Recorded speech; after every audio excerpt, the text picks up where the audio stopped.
Hi friends, வணக்கம். செவ்வாய்க்கிழமை காலையில் டிஃபனும் லஞ்சும் தான் பார்க்க போகிறோம். காலையில் பையனுக்கு பொடி இட்லியும், மத்தியானத்துக்கு பருப்பு பொடி உருளைக்கிழங்கு அப்பளம் சூப்பராக ரெடி பண்ணியிருந்தேன். அதை ஷேர் பண்ணிக்கிறேன். வாங்க வீடியோக்குள்ளே போகலாம். காலையில் என்ன பண்ணுறதுன்னு யோசிச்சுட்டே இருக்கும்போது சாதாரண இட்லி கொடுத்தா பசங்களுக்கு பிடிக்காதுங்கிறதுனால மினி இட்லி பண்ணிடலாம் அப்படின்ட்டு குட்டி குட்டி தட்டில் எண்ணெய் தடவிட்டு இட்லி ஊற்றி வேக வச்சு எடுத்து வச்சிட்டேன். சாம்பார் காலையிலேயே ஒரு இதில் சரி சாம்பார் எப்பவும் வைக்கிறது தானே தோசையாக இருந்தாலும் அப்படின்னு சொல்லிட்டு காலையிலே சாம்பார் வச்சுருந்தேன். அதுக்கப்புறம் தான் சரி மினி இட்லி சாம்பார் இட்லியாக கொடுத்துர்லான்னு மினி இட்லி ஊற்றினேன். அப்புறம் யோசித்து பார்த்தா சாம்பாருக்கு நம்ம சூடாக சாம்பார் இட்லி சாப்பிட்டா தான் நல்லாயிருக்கும். லஞ்சுக்கு நம்ம சாம்பார் இட்லி கொடுத்து விட்டோம்னா அது மாதிரி ஒரு மாதிரி சொதன்னு ஆகி இது டேஸ்ட் நல்லா இருக்காது, குழஞ்சி போயிடும். அதனால் சரி நம்ம வேறு ஐடியா பண்ணலாம் அப்படின்ட்டு சாம்பாரை ஃபஸ்ட்டு கொதிக்க வச்சிடலாம். அதுக்கப்புறம் நம்ம மினி இட்லி வெந்ததுக்கப்புறம் என்ன பண்ணுறதுன்னு யோசிக்கலான்னு பார்த்தேன். கோபி மஞ்சூரியன் பண்ணுற மாதிரி இட்லி மஞ்சூரியன் பண்ணலாமான்னா நேற்று நம்ம முட்டையில் பண்ணதுனால இன்றைக்கி சரி ஓகே நம்ம வெஜிடபிள் இட்லி மாதிரி ட்ரை பண்ணலாம் அப்படின்ட்டு சாம்பாரை முதல்ல கொதிக்க வச்சு கொத்தமல்லி தலை தூவி நெய்யெல்லாம் போட்டு இறக்கி வச்சாச்சு. சூப்பராக இட்லி சாம்பார் ரெடி ஆகிடுச்சு. அதுக்குள்ளே இட்லியும் வெந்துருச்சு. எடுத்து ஒரு 2 நிமிஷம் ஆற வச்சுட்டு அதுக்கப்புறம் நம்ம எடுத்தோம்னா இட்லி ஒட்டாமல் நல்லா வரும். எடுத்து வச்சாச்சு. இப்போ என்ன பண்ண போகிறேன்னா வெங்காயம் ஒரு அரை வெங்காயம் மட்டும் பெரிய வெங்காயம் குட்டி குட்டியாக நறுக்கி வச்சுருக்கேன். அப்புறம் பூண்டு தட்டி வச்சுருக்கேன். அப்புறம் குடமிளகா கேரட் நறுக்கி வச்சுருக்கேன். கருவேப்பிலை போட்டு கடுகு உளுந்தம் பருப்பை தாளிச்சிட்டு ஒரு 3 பல் பூண்டை தட்டி போட்டு நல்லா கருகாமல் வதக்கிக்கலாம். வதக்கிட்டு சின்ன வெங்காயம் பெரிய வெங்காயம் சேர்த்துக்கலாம். பெரிய வெங்காயம் ஒரு அரை வெங்காயம் தான் நான் போட்டிருக்கேன். ஏன்னா பசங்க எப்படியும் அதை ஓரமாக தான் எடுத்து வைக்க போகிறாங்க. ஸோ அரை வெங்காயம் போதும், நம்ம டேஸ்ட்டுக்கு தானே இதெல்லாம் அப்படின்ட்டு வதக்கிட்டு குடமிளகாவும் கேரட்டும் சேர்த்துக்கிறேன். குடமிளகாவும் சும்மா ஒரு துண்டு குடமிளகா, ஒரு சின்ன சைஸ் கேரட்டை குட்டி குட்டியாக நறுக்கி வச்சுருக்கேன். நறுக்கின கேரட் எடுத்து வச்சுருங்க வாங்கினா நீங்கள் துருவி சேர்த்துக்கோங்க. சேர்த்துட்டு நல்லா வதக்கிட்டு இட்லி பொடி சேர்த்துக்கலாம். ஒருவேளை இட்லி பொடி வேண்டாம்னா நீங்கள் தனி மிளகாத்தூள் கூட சேர்த்துக்கலாம், அதுவும் டேஸ்ட் நல்லா தான் இருக்கும். நான் 2 ஸ்பூன் இட்லி பொடி சேர்த்துருக்கேன். சேர்த்துட்டு லைட்டாக வதக்கிக்கோங்க. பச்சை வாடை போகணும்லாம் அவசியம் இல்லை, ஏன்னா நம்ம இட்லி பொடியை வறுத்து தானே திரிச்சிருக்கோம். லைட்டாக கரைகிறதுக்கு முன்னாடி இந்த இட்லியை சேர்த்து நல்லா கிளறிடலாம்.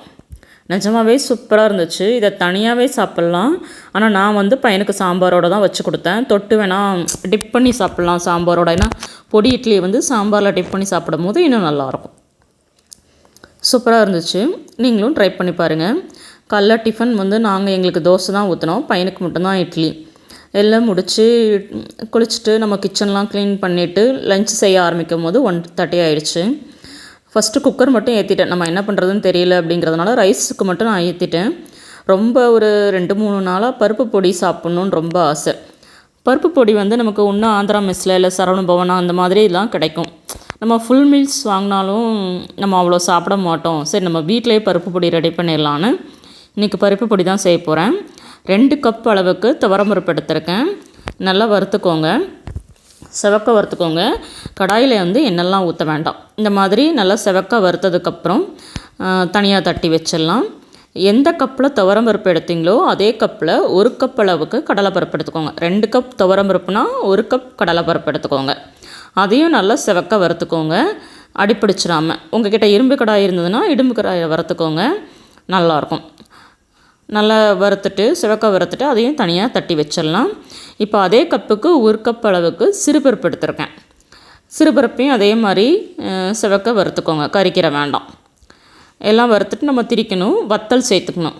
நான் இந்த மெஷர்மெண்ட்டுக்கு ஒரு 15 வத்தல் போல் எடுத்திருந்தேன்.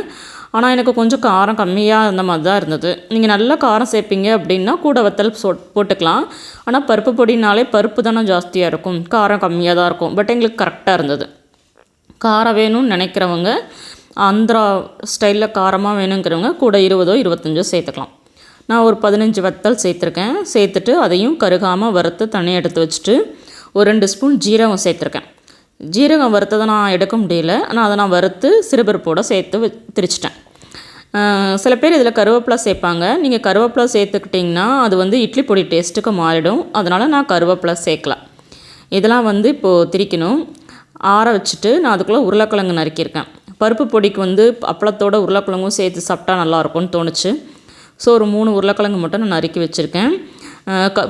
பெருஞ்சீரகம் தாளிச்சிட்டு கருவேப்பிலை போட்டுட்டு பூண்டு 3 பல் தட்டி போட்டுட்டு நறுக்கி வச்ச உருளைக்கிழங்கை சேர்த்து ஸ்பைசஸ் எல்லாம் சேர்த்துட்டு நல்லா மூடி வச்சு வதக்கி விட்டுறலாம். நம்ம வேக வச்சு உருளைக்கிழங்கு தாளிக்கிறத விட இது ஈஸியாகவும் இருக்கும், சாப்பிட்றதுக்கும் டேஸ்ட்டாக இருக்கும். அதனால் நான் கரம் மசாலா, மல்லித்தூள், சோம்புத்தூள், ஜீரகப்பொடி, தனி மிளகாத்தூள், உப்பு இவ்வளவும் சேர்த்து நல்லா வதக்கிட்டு மூடி வச்சிட்டேன். சூப்பரான உருளைக்கிழங்கு ரெடி ஆகிடும். நம்ம பொடி திரிக்கிறதுக்குள்ளேயே அது ரெடி ஆகிடுச்சு. மூடி போட்டாச்சு. இப்போ திரிச்சிடலாம். முதல்ல நான் உப்பும் பெருங்காயத்தூளும் சேர்த்துருக்கேன். சேர்த்துட்டு துவரம்பருப்பை முதல்ல போட்டு நல்லா திரிச்சிடலாம். அதுக்கப்புறம் நீங்கள் ஒவ்வொரு பருப்பாக சேர்த்துக்கலாம். ஏன்னா துவரம்பருப்பு திரிக்க கொஞ்சம் நல்லா திரிச்சதுக்கப்புறம் மற்ற பருப்பு கொஞ்சம் சீக்கிரம் திரிச்சிடும். அதனால் நீங்கள் முதல்ல துவரம்பருப்பை திரிச்சிக்கோங்க. திரித்து எடுத்துகிட்டு நல்லா ஒரு சுற்றுனீங்கனாலே மோஸ்ட்லி திரிச்சிடுது. அதுக்கப்புறம் நீங்கள் கடலைப்பருப்பையும் சிறுபருப்பையும் ஒன்றா கூட சேர்த்துடலாம். நான் சிறுபருப்போட ஜீரகமும் மேலே தட்டி வச்சுருக்கேன், அதையும் சேர்த்து ஒன்றா திரிச்சிட்டு அதுக்கப்புறம் நம்ம வத்தலை லாஸ்ட்டாக திரித்து டப்பாவில் தட்டி வச்சாச்சு. நல்லா ஸ்டோர் பண்ணியாச்சு. எனக்கு எப்போ ஆசையாக இருக்கோ அப்போ நம்ம பருப்பு பொடி போட்டு சாப்பிட்டுக்கலாங்கிறதுனால.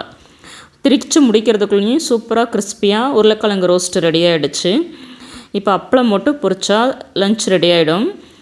ஒரு 1:30 மணிக்கு ஸ்டார்ட் பண்ணேன், 2:15 மணி ஆயிடுச்சு முடிகிறதுக்கு. லஞ்ச் ஒரு 1.25 மணி நேரத்துக்குள்ளே ரெடி ஆகிடுச்சுன்னு வச்சுக்கோங்க, 3/4 மணி நேரத்தில். அப்பளமும் பொரித்து சூடாக சாதத்தை எடுத்து நெய் ஊற்றி பருப்பு பொடி போட்டு உருளைக்கிழங்கு அப்பளம் வச்சு சாப்பிட்டாச்சு. நீங்களும் பருப்பு பொடி டேஸ்ட் சாப்பிட்டு பாருங்கள். இந்த மாதிரி நம்ம பருப்பு பொடி எக்ஸ்ட்ராவாக திரித்து வச்சுக்கிட்டா நம்ம குழம்பு வைக்கல, இல்லை எங்கேயாவது வெளியில் போயிட்டு வந்தோம் நம்ம சமைக்கலைன்னா ரைஸ் மட்டும் வச்சுட்டு பருப்பு பொடி போட்டு வெறும் அப்பளம் வச்சு மட்டும் நம்ம சாப்பிட்டுக்கலாம். அவ்வளோ சூப்பராக இருந்துச்சு. நீங்களும் ட்ரை பண்ணி பாருங்கள். பார்த்துட்டு எப்படி இருந்ததுன்னு எனக்கு கமெண்ட்டில் சொல்கிறீங்களா? தேங்க்யூ, பாய்.